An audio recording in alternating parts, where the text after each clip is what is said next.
जे जाया झाड़ गिए कम कलंक डहेवी निच निरंजन नान में ते परमापन बेवी ते परमापन बेवी।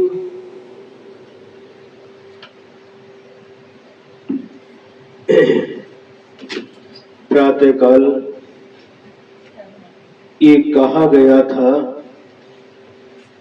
लोभ अच्छा नहीं है और स्नेह भी अच्छा नहीं है, इसलिए लोभ को छोड़ो और स्नेह को छोड़ो।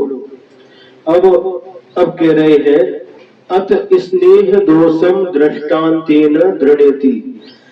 स्नेह करने से क्या दोष उत्पन्न होता है, दृष्टांत के माध्यम से उसी को दृढ़ करते हैं। जल सिंचन पयने दलरो पुन पुन पीलन दुख नेह लगी बितिल नियरो जंति सहन तो पिखो। बच्चों को भी बुला लो, वहां तो जाते नहीं, कम से कम यहाँ तो सुनने को मिलेगा थोड़ा। जल सिंचनम पाद निर्दलनम पुनः पुनः पीडन दुखम स्नेहम लगित्वा तिल निकरम यंत्रेण सहमानम पश्य। क्या कह रहे हैं? जैसे तिल निकरम स्नेहम लगित्वा जल सिंचनम पाद निर्दलनम यंत्रेण पुनः पुनः पीडन दुखम सहमानम।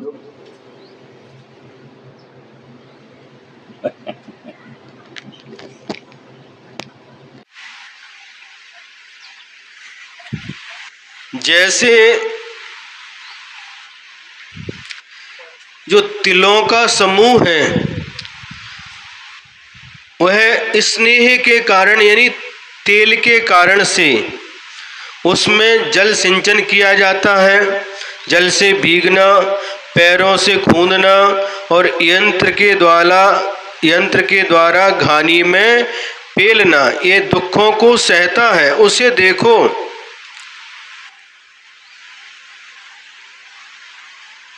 क्या कह रहे हैं? उदाहरण दे रहे हैं। स्नेह यानी प्रेम से क्या दोष उत्पन्न होते हैं, तो तिल का उदाहरण दिया।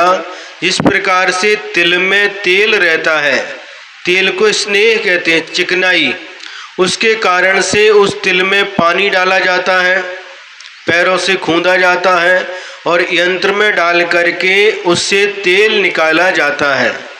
स्नेह के कारण से इस प्रकार से तिलों के साथ ऐसा होता है। बालों को कोई पेलता नहीं क्योंकि उनके पास चिकनाई नहीं है, स्नेह नहीं है।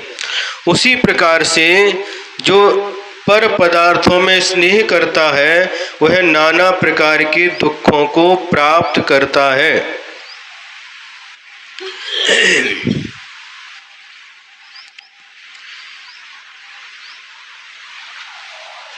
जीवाः मिथ्या मार्गम रोचमानाः पंचेन्द्रिय विषयाशक्ताः संतो नर नारकादि गतिषु यंत्र पीड़न क्रकच विदारण शूलारोहण आदि नाना दुखम सहन्तः इति भावार्थ। पांचों इंद्रियों के विषयों में जो आसक्त होता है ऐसा व्यक्ति नर नारकादि गतियों में यंत्र पीड़न, नरक गति के बता रहे हैं, नक्र कच विदारण शूलारोहण, सूली पर चढ़ाना, यंत्र से पीड़ना, मगरमच्छों के बीच में फेंकना आदि नाना प्रकार के दुखों को सहन करते हैं। उक्तम च तेचिय धन्ना तेचिय सुपुरसा सपुरसा तेजयंतु जिय लोए बोधह दहमि पड़िया तरंती जे चेव लीलाए।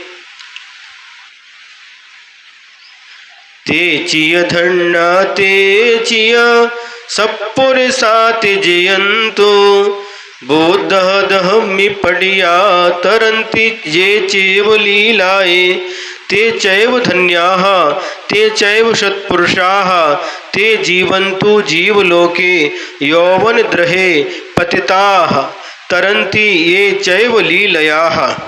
लीलया क्या कह रहे हैं? ते चैव धन्या ते चैव सत्पुरुषाः ते जीवलोके जीवन्तु। वे ही धन्य हैं और वे ही सज्जन हैं, सत्पुरुष हैं, और वे ही जीव इस जीवलोक में जीते हैं जो यौवन द्रहे जवान अवस्था रूपी बड़े तालाब में, जवानी रूपी तालाब में पतिता पड़े हुए विषय रस में नहीं डूबते और लीलया तरंती लीला मात्र में, खेल मात्र में उसको तैर लेते हैं, वे ही प्रशंसा के योग्य होते हैं।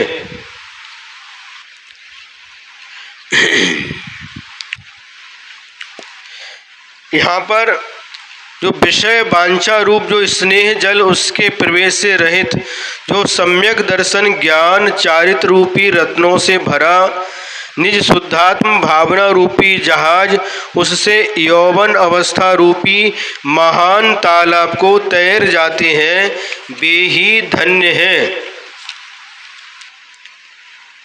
और वे ही सत्पुरुष हैं। यह सारांश जानना।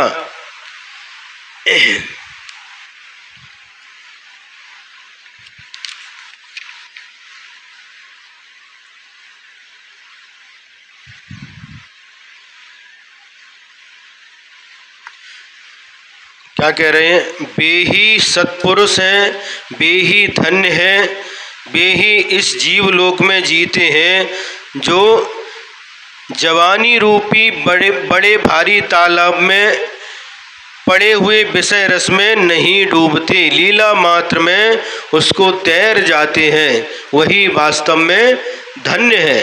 किम बहुना विस्तरेण, और बहुत विस्तार से क्या प्रयोजन है। मोक्षुजी साहियो जिन वरही चंडी भी बहु बिहुरज्जु भिक्क भरोड़ा जीव तुहु करही न अपौ कज्जु। मोक्षः एव साधितः जिनवरहि त्यक्त्वा बहुविधं राज्यं भिक्षा भोजन जीव त्वं करोसि न आत्मीयं कार्यम्।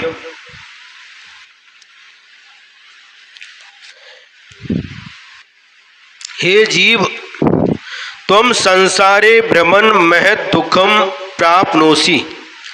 हे जीव, तू संसार रूपी वन में भ्रमण करता हुआ भटकता हुआ बहुत दुखों को प्राप्त करेगा।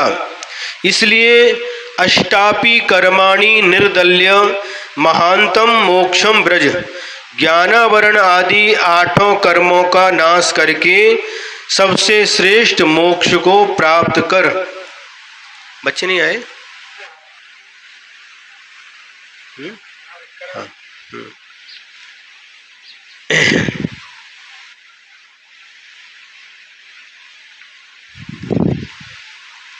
क्या कहा? इस संसार रूपी इस वन में भटकते हुए तू बहुत दुखों को प्राप्त करेगा। इसलिए 8 ही कर्मों का नाश करके सबसे श्रेष्ठ मोक्ष को प्राप्त कर। मोक्ष प्राप्त करने के लिए प्रयत्न कर।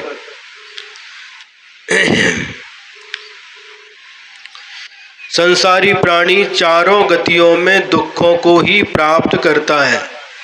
नरक गति में गया तो वह नाना प्रकार के दुखों को सहन करता है।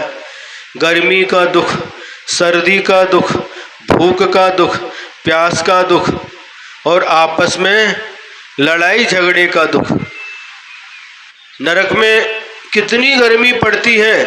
एक लोहे का गोला यदि यहाँ से वहाँ नरक में डालो तो जाते जाते बिल्कुल पिघल जाता है, पानी बन जाता है। और पिघले हुए पानी को डालो तो उन नरकों में इतनी सर्दी है कि वह वापस लोहे का गोला बन जाता है। इतने नरकों में सर्दी और गर्मी का दुख है और भूख इतनी है, 3 लोक में जितना भी अनाज है, धान्य है, पूरा का पूरा खा ले फिर भी भूख नहीं मिटती और खाने के लिए एक दाना भी नसीब नहीं होता।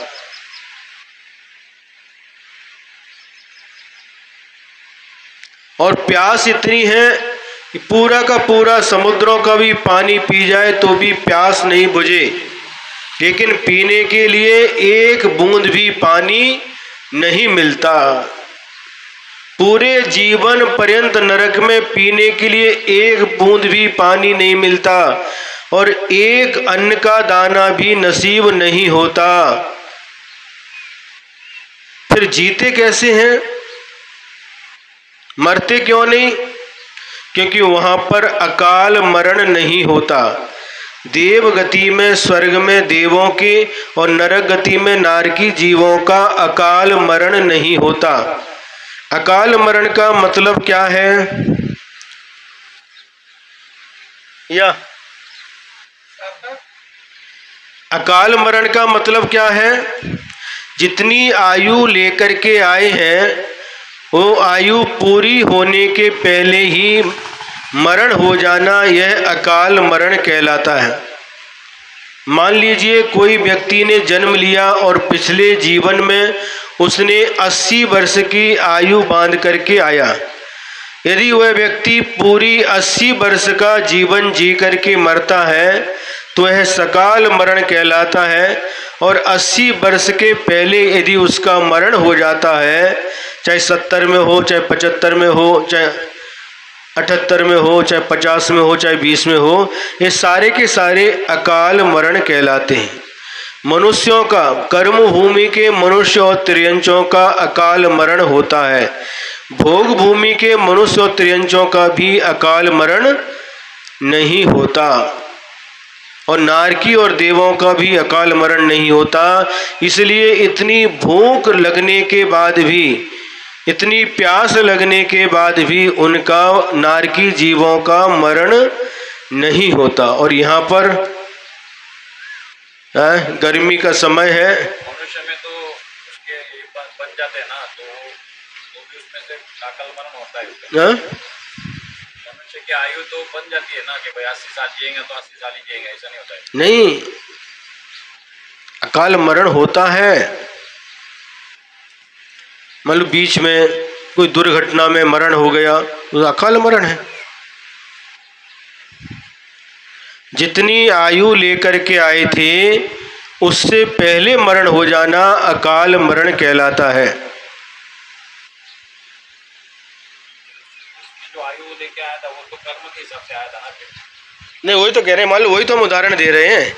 मान लो 80 वर्ष की आयु लेकर के आया और बीच में ही 70 में ही चला गया, कोई बीमारी हो गई या एक्सीडेंट हो गया या कोई भूख प्यास, भोजन पानी नहीं मिला, किसी भी कारण से यदि पहले मरण हो जाता है तो वह अकाल मरण कहलाता है। नरक में जल्दी छुटकारा हो गया? नहीं, छुटकारा नहीं मिलता।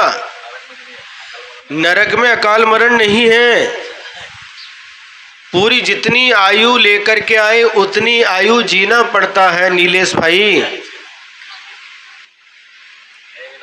और कम से कम आयु कितनी है पता है? नरक में कम से कम आयु 10,000 वर्ष, कम से कम, और ज्यादा से ज्यादा 33 सागर। बहुत है, इसकी सागर को समझना बहुत कठिन है।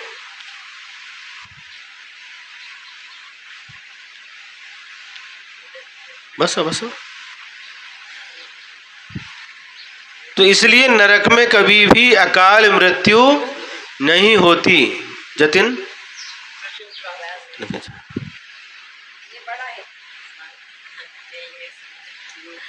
तो वहां पर इतनी भूख प्यास सहन करने के बाद भी मरण नहीं होता। इतनी गर्मी है, इतनी सर्दी है, इतनी भूख प्यास और छाया के लिए एक पेड़ सेमरू का पेड़ रहता है और उसके पत्ते तलवार के जैसे गिरते हैं, शरीर के टुकड़े हो जाते हैं। आपस में एक नारकी दूसरे नारकी को भिड़ाता है और असुर कुमार के देव भी आकर के तीसरे नरक तक आपस में भिड़ाते हैं। दो के बीच में क्या करते? झगड़े लगाते। ये सारे के सारे दुख नरकों में है। त्रिंच गति के दुख दिखाई देते हैं, बंधन में बांध देते हैं। भूख लगी है लेकिन खाने को जब मिलेगा, मालिक देगा तभी खा पाते हैं। प्यास लगी है, जब मालिक पानी पीने के रखेगा तभी पानी मिलेगा। इतना दुख पराधीनता है। पेड़ से बांध दिया और धूप आ गई, गर्मी का समय है, मालिक का ध्यान नहीं गया तो छाया में आना चाहता है लेकिन नहीं आ पाता, बंधन है। गले में सांकल बांध करके रखी है। घोड़ा बना तो टांगे में जोता जाता है। भूख प्यास सहन तो करता ही है, साथ में उसको चाबुक से भी वह मारता जाता, बोझा ढोता है। कितने सारे दुख हैं देखिए। और कई बार कितने सारे कीड़े मकोड़े रहते, कितने सारे जीव वाहन गाड़ी आदि के नीचे आकर के मरण को प्राप्त हो जाते हैं। ये सभी दुख हम सहन करके आए हैं और आज हम लोगों को मनुष्य पर्याय मिली है। मनुष्य पर्याय में भी दुख है कि नहीं है? दुखी दुख है, लेकिन उसमें ही सुख समझ करके हम जीते रहते हैं। किधर देखो, जिधर देखो दुख दुख दुख।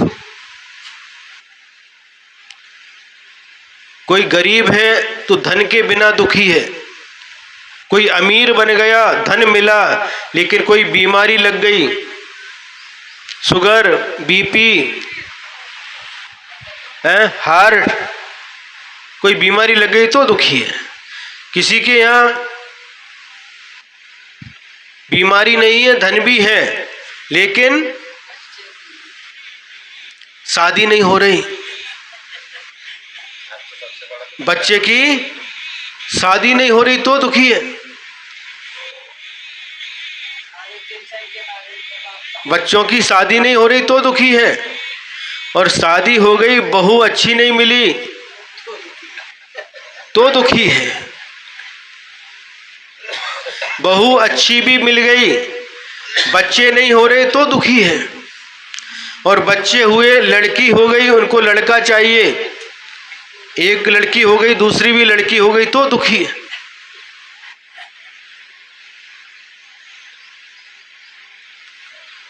और बच्चे यदि आज्ञाकारी नहीं निकले, बात नहीं मानते, सुनते नहीं तो दुखी है।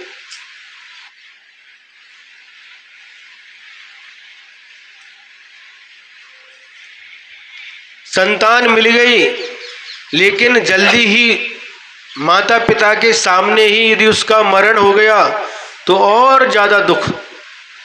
संतान नहीं हुई तो अलग दुख है, संतान होकर के यदि माता पिता से पहले ही मरण को प्राप्त हो गई तो और ज्यादा दुख।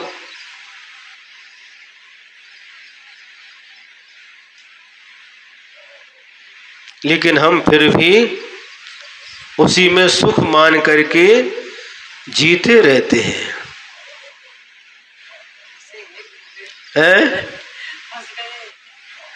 अब फंस गए तो निकलना भी तो चाहिए। निकलने के लिए साधन बता रहे ना। हाँ, हमें किसी ने फंसाया नहीं, हम स्वयं फंसे हैं।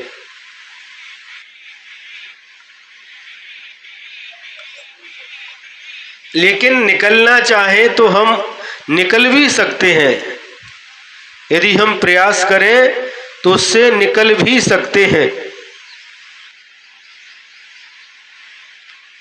लेकिन हम यदि निकलना नहीं चाहें तो भगवान भी आकर के हमें निकाल नहीं सकता।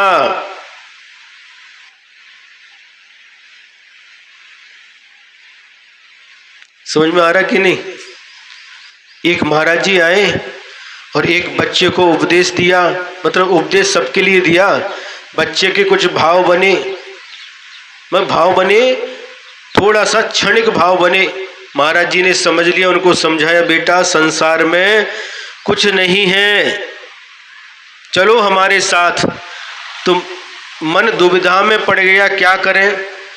दोनों तरफ का आकर्षण था, संसार का भी आकर्षण है और साधु जीवन का भी आकर्षण है, लेकिन वह आकर्षण ज़्यादा है। महाराज अभी थोड़ा सा रुको, अभी हम छोटे हैं, थोड़ा बड़ा होते हैं, बड़े होने के बाद आते हैं। फिर महाराज जी आ गए, अब तो बड़े हो गए, चलो महाराज अभी तो शादी की उम्र हुई है, शादी हो जाने दो, बाद में देखेंगे। शादी भी हो गई।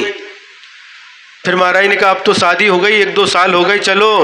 अरे महाराज शादी हुई, बच्चे तो होने दो। बच्चे भी हो गए। फिर महाराज ने कहा चलो, कि नहीं महाराज बच्चे अभी छोटे हैं, इनको थोड़ा बड़ा होने दो, इनको थोड़ा व्यवस्थित करना है, बाद में आते हैं।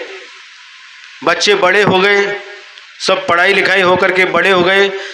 फिर महाराज ने कहा अब तो चलो, नहीं महाराज बच्चे शादी लायक हो गए, इनकी शादी कर देते हैं, बाद में आते हैं।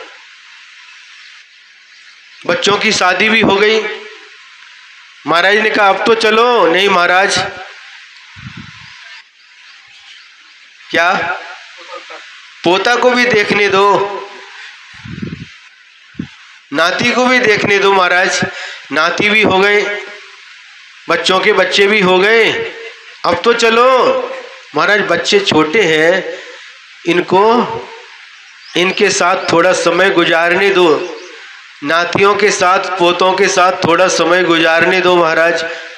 ठीक है, नाती पोतों के साथ समय निकाला और वो भी बड़े हो गए। बड़े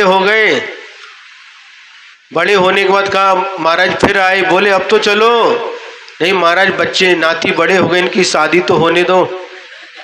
नातियों की शादी की चिंता, नातियों की शादी हो गई, वो कहते महाराज अब तो चलो भाई। नहीं महाराज सोने की नसैनी, क्या बोलते, सोने की सीढ़ी, सोने की सीढ़ी तो चढ़ने दो। ये हमें यही श्री रामपुर में आकर के पता चला, नहीं सोने की सीढ़ी मतलब क्या है? 4 पीढ़ी है ना, ये चौथी पीढ़ी आ गई ना। ठीक है, चौथी पीढ़ी भी आ गई। महाराज बार बार, तुम्हारे महाराज आप तो हमारे पीछे ही लग गए, बूढ़े हो गए और अब बिल्कुल शारीरिक स्थिति बिल्कुल नहीं रही। काले बाल थे, सफेद पड़ गए, मुंह के दांत निकल गए, कमर झुक गई, एक हाथ में लाठी भी आ गई, और लाठी भी कैसे, हाथ में हाथ कपता तो हाथ के साथ लाठी भी कपती है। फिर महाराज ने समझाया अब जितना जीवन बचा उतना, महाराज अब शरीर काम नहीं कर रहा, और एक दिन उसका मरण हो गया। और मरण होने के बाद में वह अपने ही घर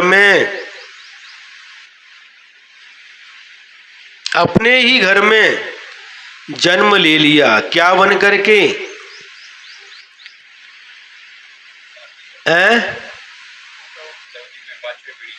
पीढ़ी नहीं, मनुष्य नहीं, घर का कुत्ता बन करके जन्म ले लिया।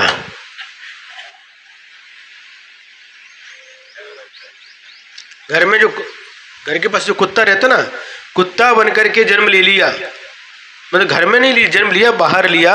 और जब वह आया तो उसने देखा और उसको जाति स्मरण हो गया उस कुत्ते को, अरे ये तो मेरा घर है, ये मेरे लड़के, ये मेरी पत्नी, ये मेरे बच्चे, ये नाती, ये बहू, सब पूरा याद आ गया उसको। किसको? उस कुत्ते को। और वो आकर के अंदर आकर आने लगा तो घर के लोगों ने ही उसको भगा दिया। लेकिन फिर भी वह बार बार अंदर आता है और बार बार वह लकड़ी लेकर के उसको भगा देते हैं। और फिर एक बार महाराज विहार करते करते आ गए। महाराज ने कहा, क्यों कुत्ते से, अब तो चलो, देखो तू मनुष्य से तिरंज गति में चला गया, कुत्ता बन गया।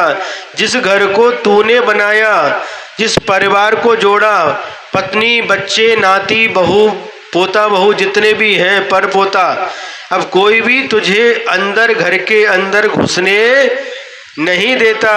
मैंने कितनी बार समझाया, अब तो चल। तो क्या कहता है वह कुत्ता, महाराज घर की रखवाली करना पड़ता है। कोई भी बाहर का व्यक्ति आ जाए तो भौंक करके उसे सचेत कर देता है। देखो, कुत्ता बनने के बाद घर के लोग कोई भी नहीं चाह रहे, इसको कोई पहचानते ही नहीं, लेकिन फिर भी अभी भी उसकी चिंता, उसका मोह उसी घर के प्रति, परिवार के प्रति है। सब लकड़ी लेकर के भागते हैं। ये संसार की दशा है। क्या सुख है? सुख कहाँ है? धन कमाने में दुख, सुख है कि दुख है? धन कमाने में दुख है कि सुख है? भाई बताओ गंगवाल जी, क्या नाम है? दीपक जी बताओ, धन कमाने में सुख है या दुख है? दोनों है। दोनों कैसे है? सुबह से जाना, दुकान खोलना, खड़े रहना, बैठे रहना और दिन भर काम करना, उसमें सुख तो कम मिलता है लेकिन दुख कष्ट ज्यादा होता है। धन कमाने में दुख, धन की रक्षा करने में दुख, और धन का यदि नाश हो जाए तो भी दुख।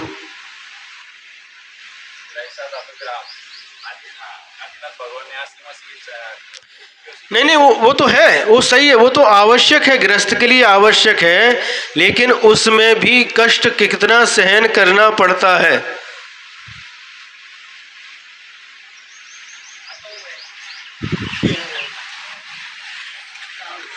समझ में आ रहा है? कितना कष्ट सहन करना पड़ता है, लेकिन फिर भी संसारी प्राणी उसी में अपना पूरा जीवन निकाल देता है। इसलिए इस संसार रूपी जंगल में भ्रमण करता हुआ महान दुखों को पावेगा। गुरु महाराज समझा रहे हैं, हे भव्य आत्मन, तू संसार रूपी वन में भटकता हुआ बहुत दुखों को प्राप्त करेगा। इसलिए आठों कर्मों का नाश करके सब में जो श्रेष्ठ है, ऐसे मोक्ष को प्राप्त करने के लिए प्रयत्न कर।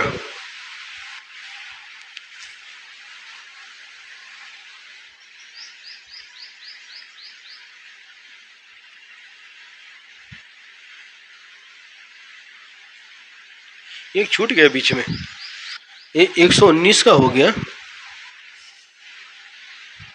एक छूट गया। हाँ अच्छा, ये क्या हो गया? दुआ सूत्र दूसरा पढ़ दिया और अर्थ दूसरे का बता दिया।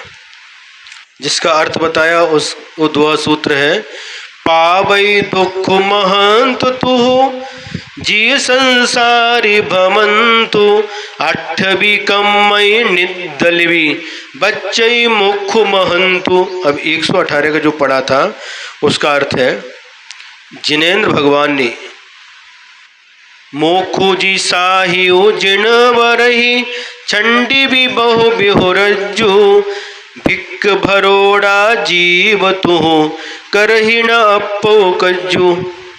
जिनेन्द्र भगवान ने बहुविधम राज्यम त्यक्त्वा मोक्ष एव साधिता।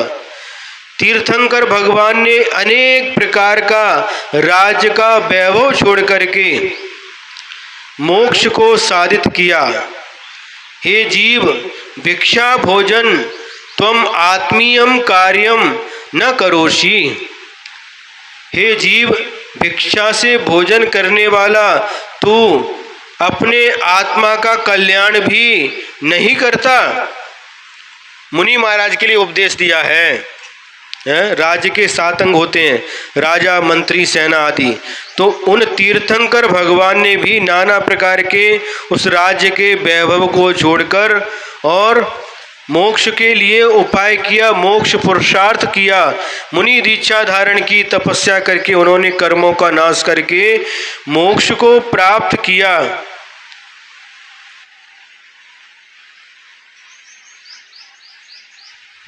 समझ में आ रहा है? और तू भिक्षा से भोजन करने वाले, हे साधु, तू अपने आत्मा का कल्याण भी नहीं करता, अपने आत्मा का कल्याण कर। जिन कार्यों से आत्मा का कल्याण होता है ऐसे कार्य कर। जब तीर्थंकर भगवान को वैराग्य हो जाता है तो क्षण भर में चुटकी बजाते बजाते सारे राज्य को छोड़ देते हैं। क्षण भर में छोड़ करके वन में जाकर के मुनि दीक्षा अंगीकार कर लेते हैं। क्षण भर में सारी की सारी संपत्ति, शांतिनाथ भगवान, कुंथुनाथ भगवान, अरयनाथ भगवान, ये तीन तीर्थंकर चक्रवर्ती भी थे, तीर्थंकर भी थे और कामदेव भी थे, और इतनी सारी विभूति को क्षण भर में छोड़ दिया। तीर्थंकर की विभूति कितनी होती है? 6 खंड का राज्य, 32,000 मुकुटबद्ध राजा उनकी आज्ञा का पालन करते हैं, 96,000 रानियां होती हैं, 84 लाख हाथी, 18 करोड़ घोड़े, इतनी सारी धन संपत्ति, 1 करोड़ गाय, और भोजन बनाने वाले रसोइये 365। साल में एक ही बार भोजन बनाएगा एक रसोइया। क्या? जो आज भोजन बनाया अब गया, वो एक साल में एक रसोइया एक ही बार भोजन बनाता है। इतना वैभव, और जब वैराग्य हुआ और 14 रत्न 9 निधि, कितना विशाल वैभव के धनी, और जब वैराग्य हुआ क्षण भर में जीर्ण तृण के समान सारे के सारे वैभव को छोड़ करके वन में चले गए, और वन में जाकर के पंचमुष्टि केसरोज करके मुनि दीक्षा अंगीकार करके तप को स्वीकार किया। यदि हम फंसे हैं तो हमें स्वयं ही निकलने का प्रयत्न करना पड़ेगा, कोई दूसरा हमें नहीं निकालेगा। और यदि निकालेगा तो 4 लोग मिलकर के, जब हम यहाँ से दुनिया से चले जाएंगे तो 4 लोग मिलकर के बाहर निकालेंगे। अपने आप घर से निकलना अच्छा है कि दूसरे लोग घर से हमें निकालें, वो अच्छा है? माताजी बोलते थे, आते टाइम सो के आए, जाते टाइम बैठ के जाओ। बैठ के नहीं, चल करके जाओ। बैठ के कैसे जाएंगे? डोली में जाएंगे। हैं? डोली में, डोला में जाओ। अच्छा, हाँ।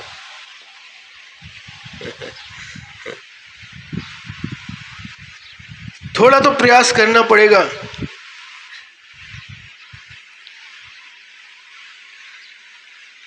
है? बहुत सारी व्यवस्थाएं हैं, गुरुजी ने भी बहुत सारी व्यवस्थाएं बनाई हैं, बहुत सारे आश्रम। तो क्या करना है, वानप्रस्थ मतलब वृद्ध अवस्था आने से पहले ही सब व्यवस्थित हो गए, बच्चे बच्चियां सब व्यवस्थित हो गए। अब किसी तीर्थ क्षेत्र पर जा कर के अपनी साधना करते हुए शेष जीवन व्यतीत करना चाहिए। महाराज जी आप बोल रहे हो बराबर है, बट कहीं जाके रहना वो भी पॉसिबल नहीं होती। बाकी जो व्यवस्था, अपनी व्यवस्था, सब चीजें नहीं, बहुत सारी जगह है। कुंडलपुर में बहुत सारे व्रती रहते हैं, तारंगा जी में, गुजरात में एक तारंगा जी क्षेत्र है, वहाँ पर भी है, कुंथलगिरी में भी है, कुंभोज बाहुबली में भी है। रहना चाहो तो बहुत अच्छे से आप रह सकते हैं, और नहीं रहना है तो बहुत सारे बहाने हैं। ऐसा जीवन जीना चाहिए। पहले राजा लोग रहते थे, उनका बच्चा हो गया, समर्थ हो गया, बड़ा हो गया, उसको राज तिलक करते थे और दीक्षा लेकर के आत्मकल्याण के लिए निकलते थे।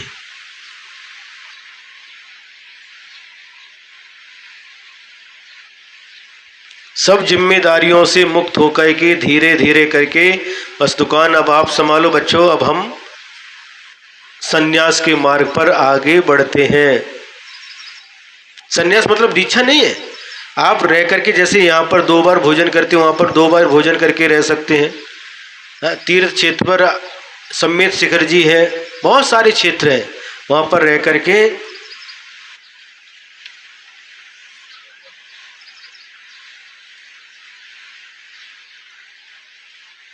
नहीं तो संगों में जाकर के आचार्य के पास जाकर के 4 महीने चातुर्मास में वहाँ रुकेंगे, बाकी समय क्षेत्रों पर रुकेंगे। पूरा समय अब अच्छी तरह से धर्म ध्यान के साथ निकालना चाहिए। नहीं तो कितना भी करो, कितना भी करते जाओ, लेकिन आखिरी तक भी घर छोड़ने के भाव नहीं होते।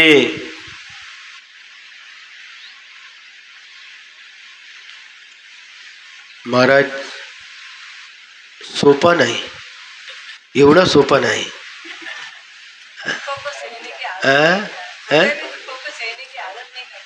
तो धीरे धीरे आदत डालना पड़ेगा, इतना सोपा नहीं। महाराज अवगढ़ है, इतना अवगढ़ भी नहीं है, इतना सोपा भी नहीं और इतना अवगढ़ भी नहीं है। धीरे धीरे यदि हमने प्रयास किया, ठीक है पूरी तरह से नहीं छोड़ते, 1 महीने के लिए दादाजी दादी जी दोनों जाकर के कुंथलगिरी में रहना। उसके लिए दादाजी की साथ भी चाहिए। मेरे से ज्यादा दुकान में रहते हैं। तो सब काम गड़बड़। अच्छा अच्छा, हाँ जैसे आप भी गए थे, देखो 1 महीने शिखर जी रह करके आए। महाराज जी पर जब शिखर जी गए तब इधर का कुछ भी आता है। हाँ और वहाँ पे जो मतलब माहौल था, आचार्य में जो हमारा ये लगा मन, 2 बजे तक तो किधर दुनिया निकली किधर खत्म हो गई समझ में नहीं आता। 2 के बाद में फिर हम वापस पहली दुनिया में आते थे। अरे ऐसे इतने बहुत सारे परिवार थे, हमने देखा दिल्ली के, राजस्थान के, मध्य प्रदेश के, उत्तर प्रदेश के, आसाम के और गुजरात के, कई जगह के लोग जब आचार्य थे, हम उनके संग में थे। महीनों महीनों के लिए लोग आते थे, महीनों महीनों रह करके चौका लगाते थे, आनंद लेते थे।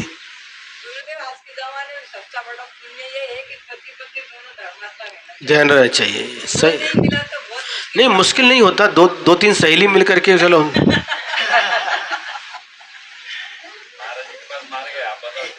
मैत्र उनको नहीं, दादाजी से बोलो, दादाजी आप सुनते हो कि नहीं हमारा, अब हमने आपका कितना शादी को 45 साल हो गए, कितने साल हो गए?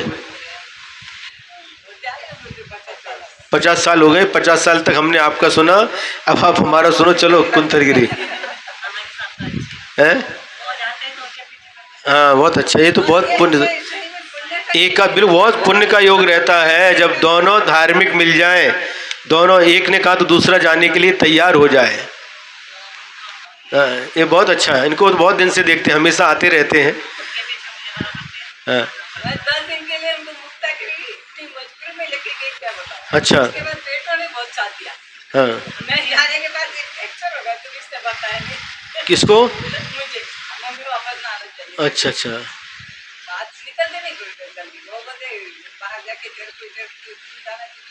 तो हाँ ठीक है।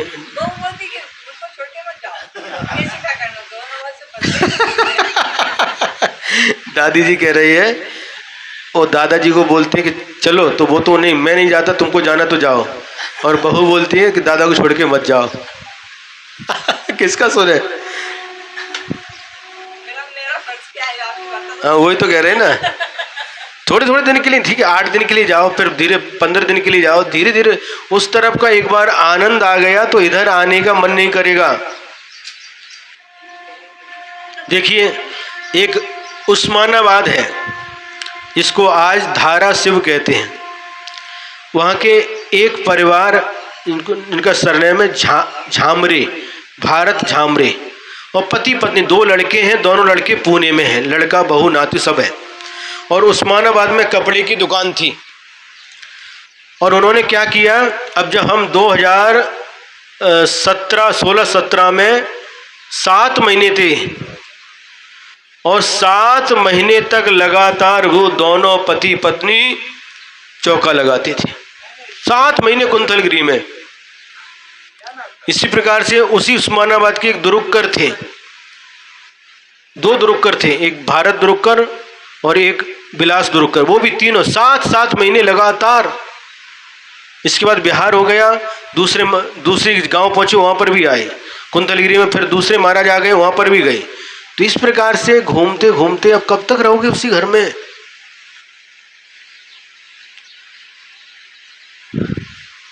दादाजी का मन बनाओ थोड़ा। मेरे लिए बस की बात नहीं है। हैं? नहीं, बेटा भी आता जाता रहेगा। वो उसका कुछ भी सवाल नहीं है, वो तो जो बोले वो सब सुन लेते हैं, वो नहीं करना चाहिए ना कैसे? ये तो इनको भी बोलते हैं कुछ आप मेरे पीछे।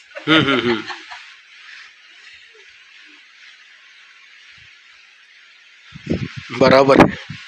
तो इसलिए धीरे धीरे करके थोड़ा थोड़ा तो प्रयास करना चाहिए। जब कोपरगांव में थे, कोपरगांव में आपकी बहन है ज्योति, तो उधर आकर के रुकते थे जब तक महाराज जी, तब तक हम कोपरगांव में रुकेंगे। लेकिन कितने दिन के लिए गई थी? चौका कितने दिन वही रहना चाहिए, स्वाध्याय में बैठने उधर रहना चाहिए ना। तो धीरे धीरे करके घर के बाहर निकलने का मन बनेगा। मन को जैसा बनाओ वैसा बनेगा। अब इसके बाद में 120 नंबर का दोहा सूत्र। अथ यद्यपि अल्पम अपि दुखम सोढ़ुम असमर्थ तथापि कर्माणि किम इति करोसि इति शिक्षाम प्रयच्छति। क्या कह रहे हैं? हे भव्यात्मन, तू थोड़े भी दुख को सहन करने में असमर्थ है, तो ऐसे काम क्यों करता है कि जिससे जन्मों से के अनंत दुखों को तू भोगना पड़ता, अनंत दुखों को भोगना पड़ता, ऐसा कार्य क्यों करता है?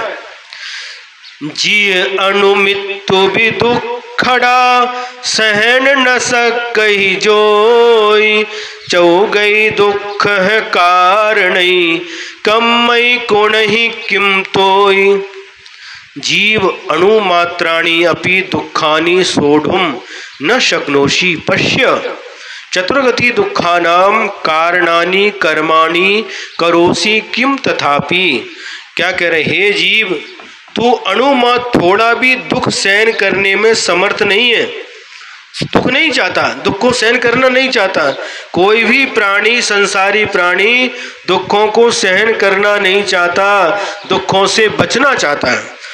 तो आचार्य महाराज ऐसे जीव के लिए उपदेश दे रहे हैं, हे भव्यात्मन, तू थोड़ा भी दुख सहन करने में समर्थ नहीं है, तू दुखों को सहन नहीं करना चाहता। तो देख, फिर भी चारों गतियों के दुखों के जो कारण है, चारों गतियों के दुखों के जो कारण है, क्या कारण है? कर्म। उन क्यों करता है? कितनी सुंदर बात कही। तो थोड़ा भी दुख सहन करने में सक्षम नहीं है, फिर उन चारों गतियों के दुखों के जो कारण है, ऐसे कर्मों को क्यों करता है?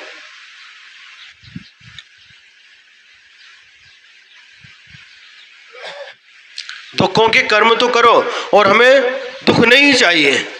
संसारी प्राणी की दशा ये है कि सुख को चाहता है, लेकिन सुख प्राप्त हो ऐसे काम नहीं करता। दुख नहीं चाहता, लेकिन दुख के ही कार्य करता है। नीम का बीज बो दिया, अब नीम का पेड़ आ गया, मुझे नीम नहीं चाहिए, मला नीम नको, नीमाचं झाड नको, नीमाचे पान नको, नीमाचे फळ नको। अरे नीम का बीज तो तुमने ही बोया है, हमको तो आम चाहिए, मला आंबा पाहिजे, आंबाचं झाड पाहिजे, आंबाचे फळ पाहिजे, केसर आंबा पाहिजे। आम कैसे मिलेगा? अरे बीज तो आपने नीम का बोया है, तो आम कहां से मिलेंगे? जैसा बीज बोगे वैसा फल मिलेगा। जो करोगे सो काटोगे, जो बोगे सो काटोगे। जो बीज बोया है, गेहूं बोया है तो गेहूं आएगा, मक्का बोया तो मक्का आएगी, सेंगदाना बोया तो सेंगदाना, जो बोया वही तो फसल आएगी।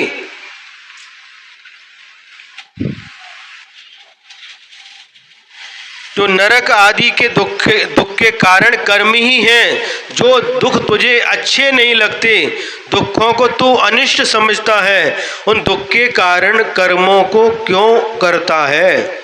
ऐसे कर्मों को मत कर जिससे तुझे दुख नहीं मिलेंगे। समझ में आ रहा कि नहीं है? नहीं आ रहा? आ रहा है।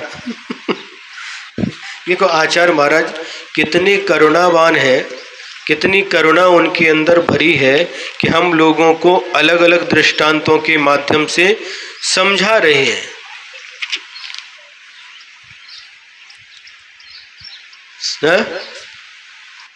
गर्मी का समय है और एक व्यक्ति बैठा, क्या अग्नि जला करके हाथ सेक रहा, क्या कर रहे हो? अरे बहुत गर्मी लग रही है, इसलिए गर्मी को दूर करने के लिए मैं